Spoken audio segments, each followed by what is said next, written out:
네, 안녕하십니까, 여러분. 매일 칼럼 두 번째 시간입니다. 오늘은 세월이 흘러도 달라지지 않는 노동에 대해서 하종강 님이 쓴 글을 살펴보겠습니다.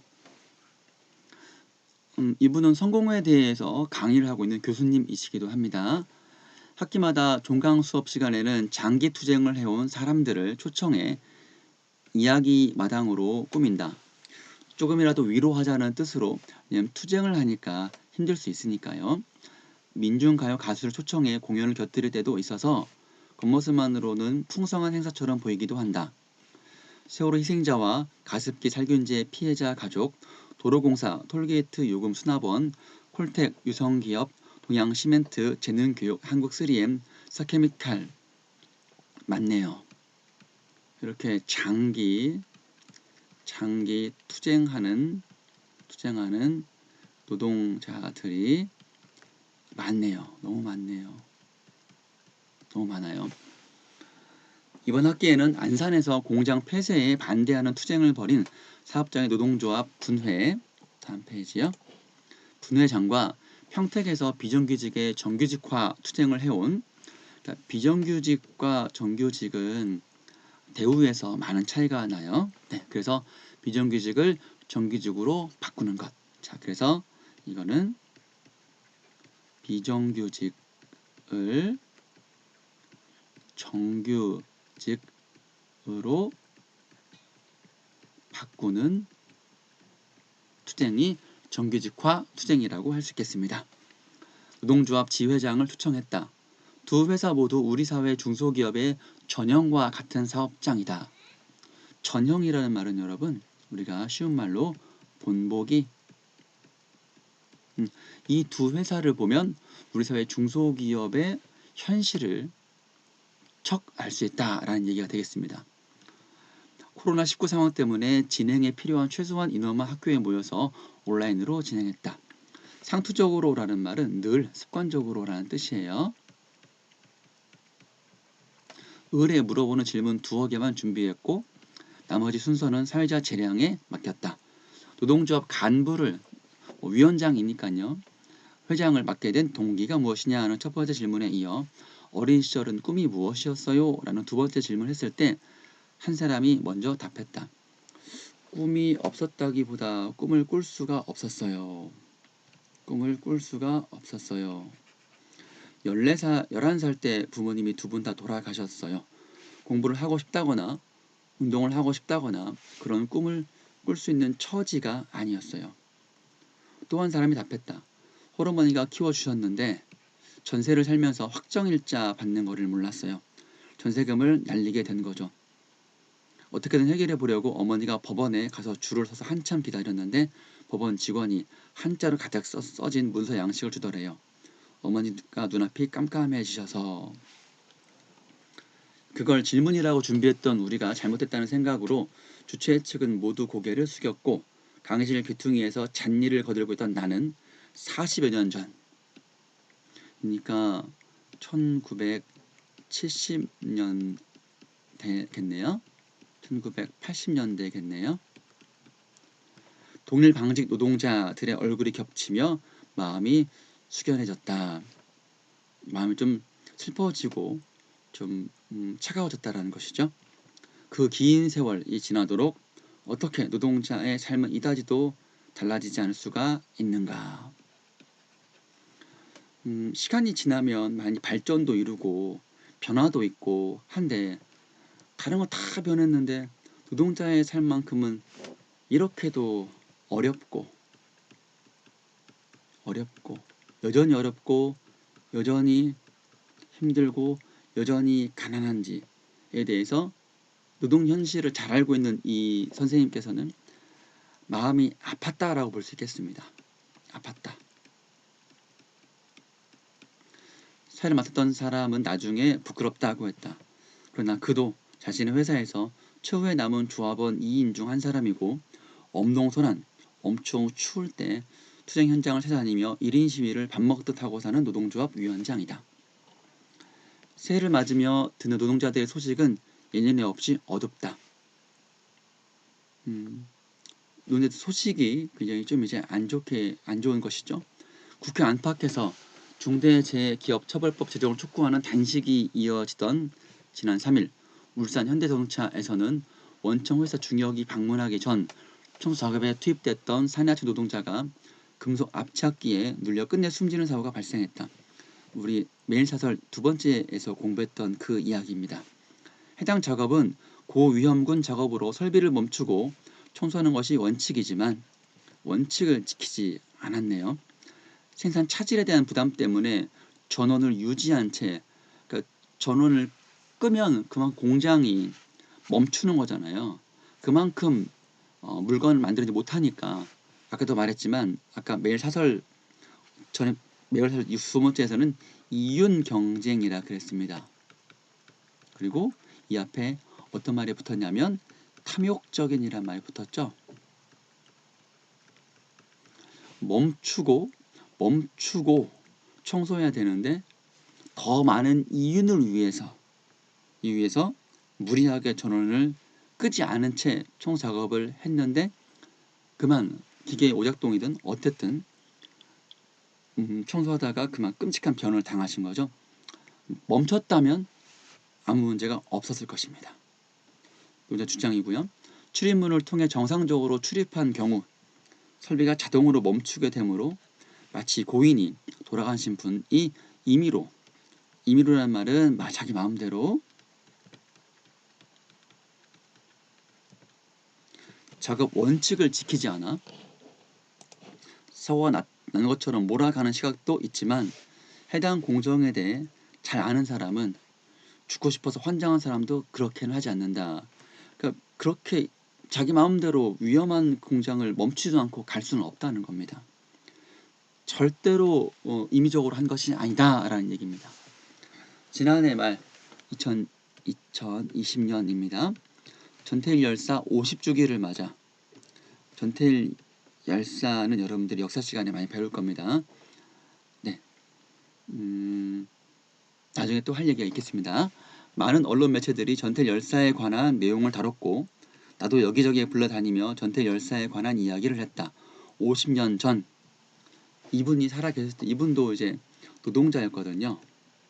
그런데 노동자들의 절박한 삶에 대해서 분신으로 자신의 몸을 불태워서 끝내 돌아가셨죠. 분신으로 세상에 호소한 그런 분입니다. 자신의 몸을 불태워서 노동자들도 인간이다. 근로기준법을 준수해라 라고 말했습니다. 50년 전 한국 노동자들은 세계 최장시간 노동을 했고 노동재해로 가장 많이 사망하는 노동자들이었는데 50년이 지난 지금도 여전히 비슷한 상황에 놓였다면 이건 뭔가 매우 심각한 문제가 있다고 인식하고 당장 대책을 마련해야 마땅한 일이죠.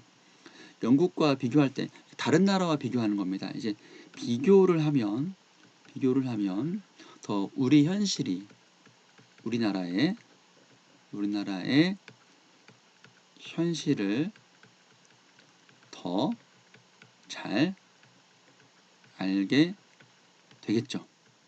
영국은 왜 하필 영국이냐? 영국은 그 산업혁명이 일어난 나라이고 노동자들의 그런 처우에 대해서 매우 열악했다가 점점 선진국답게 점점 개선해 나간 그 나라이기 때문에 좀 비교 대상으로서 괜찮은 나라였죠. 한국 노동자의 사망률이 25배입니다, 여러분. 2.5배가 아니고요. 25배입니다. 영국이 한 명 죽을 때 우리나라는 25명이 돌아가신다는 얘기입니다. 이게 말이 됩니까? 2015년 기준으로요. 그 절박함, 당장 사람이 죽어나는 겁니다. 어떻게 조급함이라고 말할 수 있을까? 그러면 빨리 만들어야 한다는 절박감이 있고요. 조급함이란 말은 이 법을, 이 중대재해법, 재해기업처벌법인데 재해법이라고 할게요. 이 재해법을 서두를 필요 있어.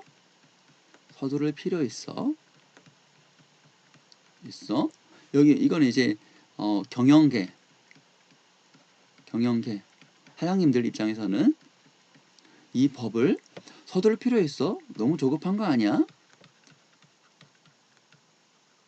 조급한 거 아니야? 라고 얘기한다는 거죠. 당장 자신들이 죽는 거 아니니까. 걔네들은 갑이니까. 을들이 조금 죽는다고 해서 공장 멈추거나 그래야 돼? 만약에 사고가 날 수도 있지. 그거 가지고 내가 처벌 받는다면 누가 열심히 일할 수 있겠어?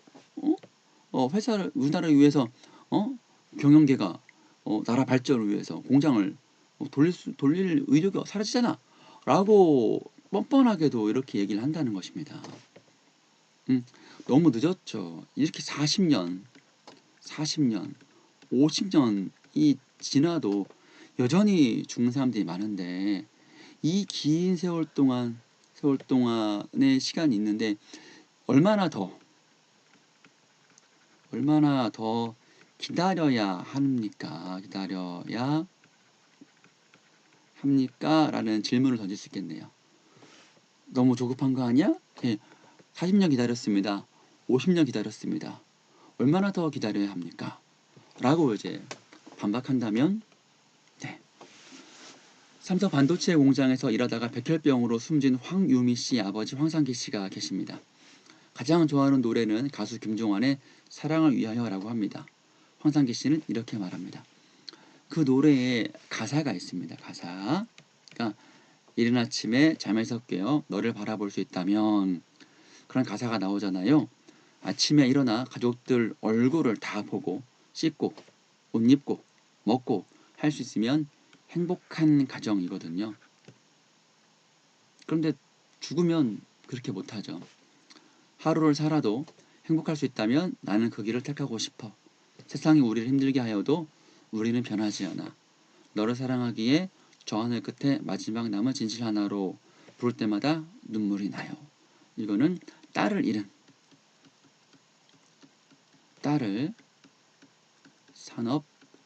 산업재해로 잃은 아버지의 절실한 외침, 절규라고 볼 수 있습니다. 그 이야기를 하면서 목이 매던 황상기 씨 얼굴이 생각날 때마다 나는 눈물이 난다.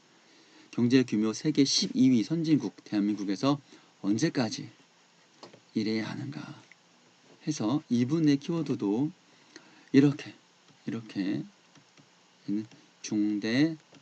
중대재해기업 처벌법을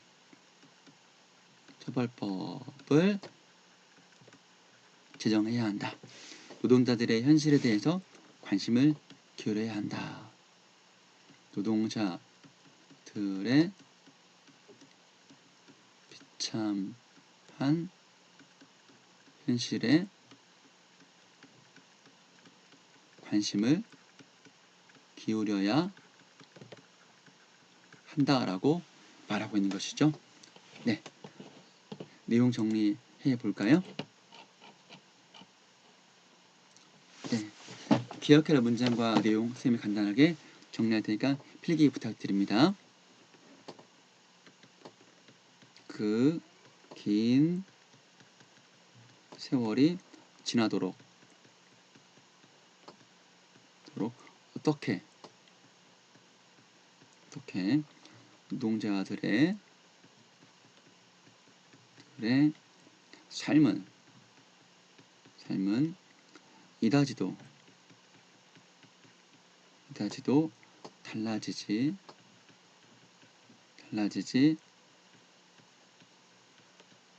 않을 수가 있는가 라는 문장이 있었고요. 그리고 1970년대 이런 산업화, 공업화로 인해서 노동자들의 소외를 다룬 소설이 있어요. 그 소설이 이름은 들어봤음직한 난쟁이가 쏘아 올린 작은 공입니다. 조세희 선생님이 쓰셨고요. 네, 이 작품을 나중에 쌤이랑 같이 공부할 때가 있을 겁니다. 제목 정도 기억해 두시고요. 그리고 또 현대시에서는 여러분 현대시에서는 저문강의 삽을 싣고 오라고 정희성 시인이 쓴 시가 있습니다. 이 시도 70년대 산업화로 인한 노동자들의 소외를 다루고 있는 작품입니다. 그래서 3개 정도 같이 알아두었고요. 네, 계속 복습해서 2번, 3번 같이 읽어주시면 좋겠고요. 자, 그럼 지금까지 매일 칼럼 2번째 시간 세월 흘러도 달라지지 않는 노동에 대해서 같이 공부해봤습니다. 여러분 수고했습니다.